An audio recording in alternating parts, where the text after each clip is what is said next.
विश्व 24 न्यूज हर पल आपके साथ।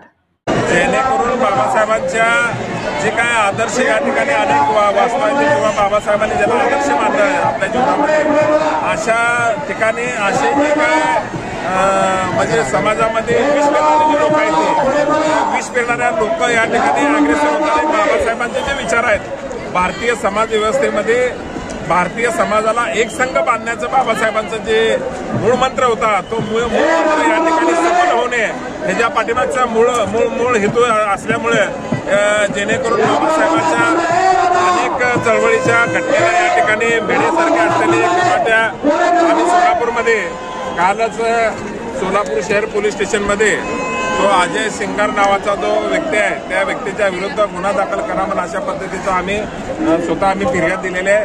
त्या ठिकाणी पोलिसांनी आमची फिर्याद दाखल करून घेतलेली आहे, जेणेकरून मागच्या 15 दिवसाखाली किंवा 1 महिन्यापूर्वी ज्या पद्धतीनं महापुरुषाबद्दल बी वाक्य केलं या ठिकाणी चाललेलं आहे, कुठं तर या महाराष्ट्रामध्ये जातीय दंगली भडकवण्याचा या ठिकाणी ह्याच्या पाठीमागचे जे कोण कलाकार आहेत ते या ठिकाणी जातीय दंगली गेल्या 5 वर्षापूर्वी ज्या पद्धतीने असं झालं, तसं महाराष्ट्रामध्ये करून राजकारण करायचा हेतू या ठिकाणी असल्यामुळे आंबेडकरी समूहाला टोचण्याचं काम नेहमी 5 वर्ष इलेक्शन आलं, विधानसभा आल्या, लोकसभा आल्या, कारण अशा पद्धतीचं गटकारस्थान करतात आणि मताचं ध्रुवीकरण करून सत्तेमध्ये कसं अशा पद्धतीचं काही सत्ताधारी मंडळी आणि बाबासाहेबांच्या विचाराला विरोध करणारे लोक या ठिकाणी सक्रिय आहेत।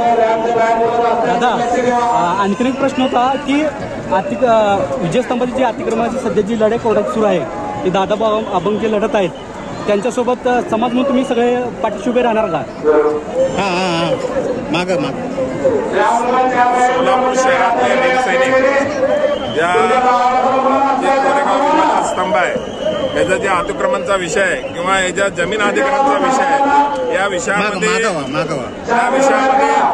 सोलापूरमधला एक भीम सैनिक म्हणून कधीही या भीमा कोरेगावच्या स्तंभाच्या बाबत अतिक्रमणाचा विषय असू द्या, अधिग्रहणाचा विषय असू द्या, आम्ही कधी पाठिंबा सरकारणार नाही, आम्ही पाठिंबा देऊ आणि त्यामध्ये सक्रिय होऊ।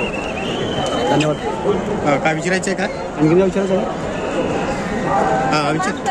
आपल्याला एक प्रश्न विचारते, खरं तर आपले जे शूर सैनिक आहेत ते लढलेले आहेत,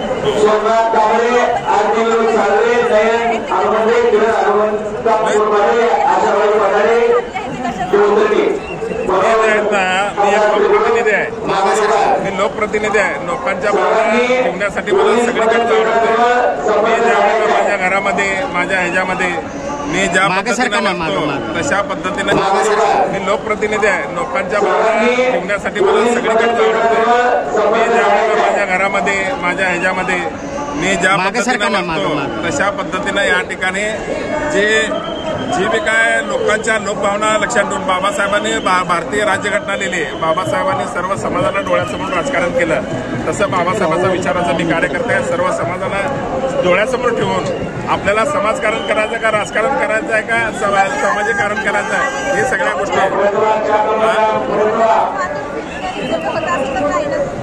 एक गोष्ट लक्षात ठेवा, बाबासाहेबांचे विचार आचरणामध्ये पाहिजे, कृतीमध्ये पाहिजे। लोक बाबासाहेबांचे विचार आहे ना समाजामध्ये ज्या पद्धतीनं पसरतात, मी तशा पद्धतीनं मी बाबासाहेबांचे विचार सकारात्मक दृष्टिकोन, विकासाचा दृष्टिकोन, आर्थिक विकास, सामाजिक विकास ही आम्ही विजन ठेवून सर्व समाजव्यापी या ठिकाणी मी काम करत असतो। राज्यातील महत्त्वाच्या आणि आपल्या भागातील ताज्या बातम्या पाहण्यासाठी आजच आमच्या विश्व 24 न्यूज चॅनलला यूट्यूबवर सबस्क्राईब करा आणि बेल आयकॉन प्रेस करा।